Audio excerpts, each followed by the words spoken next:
Alors chers amis, j'espère que vous allez bien, ravi de vous retrouver pour une nouvelle vidéo toujours pour le meilleur du Barça. Donc on va parler mercato, vu que la saison du Barça est presque finie et il ne reste que quelques semaines avant l'ouverture du marché des transferts. Donc on aura Kessié, Bernardo Silva, Carlos Soler et Rafinha. Juste après l'intro, on commence.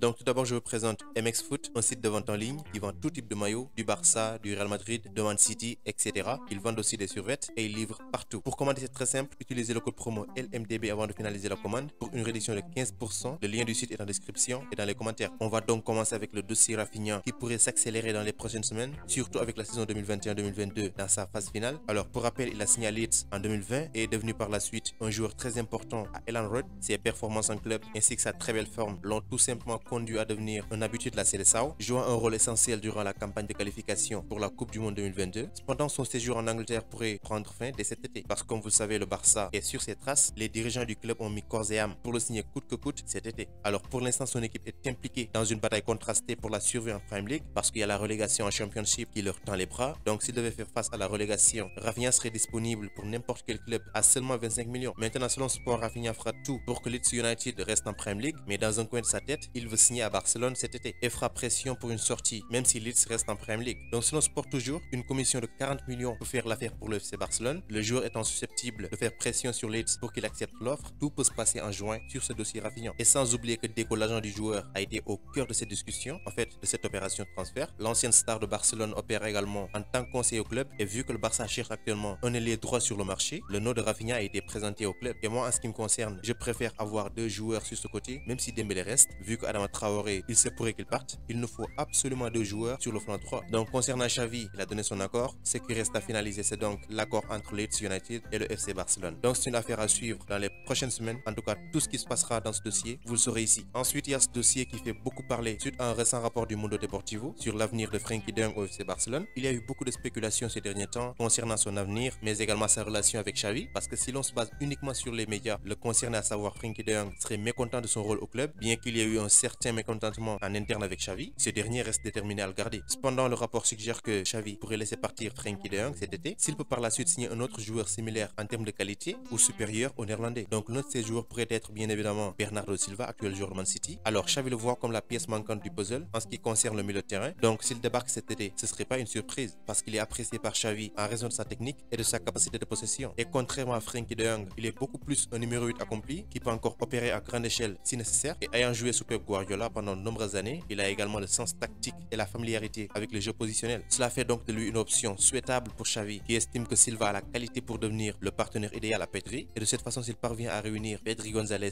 et Bernardo Silva, il canaliserait l'ancienne configuration de Pep Guardiola au FC Barcelone qui avait Xavi et Iniesta comme milieu de terrain intérieur avec Busquets servant de numéro 6. Donc pour mettre les choses en perspective, Xavi veut signer Silva pour former un trio Pedri, Silva, Busquets. Et pour moi, ce serait une réussite parce que Silva est un joueur d'expérience. Il a l'expérience dans le jeu de possession et associé à sa créativité, ça peut amener bien sûr le Barça dans une toute nouvelle dimension. Maintenant, l'opération pour le signer pourrait être délicate, mais il a exprimé son désir de quitter Manchester alors que son agent Jorge Mendes entretient de très bonnes relations avec Laporta. Cela pourrait être extrêmement utile pour faciliter son transfert à Barcelone, bien qu'aucune des parties n'ait encore initié le contact ou fait le premier pas pour la signature de l'ancien monégasque. Ensuite, il y a le cas Franck Kessié avec le FC Barcelone qui pourrait faire face à une pierre d'achoppement majeure, pas seulement pour Franck Kessié, mais également pour Christensen. Donc ce qu'on doit comprendre par là est que si l'accord de la CVC n'est pas conclu, le deal sera très compliqué. Alors au mois de mars, il a été signalé que le FC Barcelone était sur le point de recevoir 270 millions en échange de 8,2% de ses droits télé. Mais le problème qui se posait qu'au club, on pense que l'accord qui devait durer 50 ans sera ajouté dans le cadre des revenus et non de la dette. Maintenant, ce montant aurait aidé le Barça à régler ses problèmes financiers et surtout équilibrer les salaires parce que c'est le principal facteur qui bloque tout actuellement. Et en plus de cela, cette somme pourrait nous aider à acheter de très grands noms, incluant également Kessié et Christensen. Maintenant, ce n'est pas un secret. Christensen, Kessié, on a longuement parlé de ça, l'accord est sur la table, c'est-à-dire l'accord entre le club et les joueurs. Kessié viendra gratuitement et pour Christensen, c'est un contrat de 3 ans. Cependant, une complication concernant l'accord de la CVC pourrait tout chambouler car le fait de ne pas conclure l'accord laisserait tout simplement l'équipe en désavantage financier. Maintenant, les ennuis ne seraient pas là parce que Araujo et Ansu Fati, pour ne citer que, ils ont prolongé et surtout avec des conditions renouvelées. Gavi également est en phase de signer un nouveau contrat et comme vous le savez, le FC Barcelone a certainement fait des ajustements avec Umtiti, Gérard Piqué et d'autres. Donc ne pas recevoir cette somme pourrait provoquer un déséquilibre majeur. Sans oublier le fait que l'équipe travaille également sur la prolongation d'Ousmane Dembélé. Donc s'il décide de partir, forcément il faudra son remplaçant. Et si l'accord échoue, ça va être très compliqué. Je termine maintenant avec le dossier Carlos Soler, avec le Barça qui veut renforcer presque tous les compartiments du jeu. Et 2 joueurs sont actuellement liés au club pour justement fortifier ce milieu de terrain. C'est Ruben Neves de Wolverhampton et Carlos Soler de Valence. C'est 2 noms qui ont été discutés par le conseil du club, mais selon Mundo Deportivo, les dirigeants sont plus enclins à Soler plutôt qu'à Neves, principalement parce que c'est un joueur qui connaît la Liga, donc il va s'adapter très vite. Maintenant, pourquoi Soler et pas Neves? Le conseil d'administration pense que Soler va s'entendre très vite avec les joueurs de l'équipe puisqu'il a déjà joué avec la plupart avec la Roja dans la sélection espagnole et ils indiquent également que le FC Barcelone a été en contact avec les représentants du joueur. Tout cela parce que premièrement, son contrat expire en 2023 et qu'il n'y a aucun mouvement de la part du joueur ou de Valence pour une prolongation de contrat. Deuxièmement, puisqu'il ne lui restera plus qu'un an de contrat avec Valence, il ne coûterait pas cher au Barça. Maintenant, il y a un sentiment croissant au niveau du conseil d'administration disant que Neves ne vaut pas la peine de faire l'effort financier étant donné que son contrat expire en 2024. Donc il sera très facile de comprendre pourquoi les Anglais demanderont une somme exorbitante pour le laisser partir. Et s'il y a effectivement un effort de la part du FC Barcelone pour le signer, on pourrait s'attendre à ce que le prix commence au moins entre 60 et 70 millions. Donc ce qu'on peut retenir par là est que la priorité du FC Barcelone entre ces deux, entre Neves et Carlos Soler, c'est bien évidemment Carlos Soler. Maintenant, sauf surprise, Franck Kessié est certain de signer au Barça gratuitement cet été. Cependant, il y a peu ou pas de chance pour lui d'obtenir immédiatement une place dans le 11 puisqu'il devra d'abord prouver sa valeur au sein de l'équipe et avoir la confiance de Xavi. Maintenant, on n'a aucun doute sur sa qualité, mais il ne prendra pas certainement la place de Frenkie de Jong aussi rapidement. Donc voilà, c'était tout. Dites-moi ce que vous en pensez dans les commentaires et on en discute. C'était tout pour cette vidéo. Merci de l'avoir regardé jusqu'à sa fin. Continuez à vous abonner à la chaîne, mais n'oubliez pas d'activer la cloche de notification. Vous êtes les meilleurs. Ciao, à bientôt.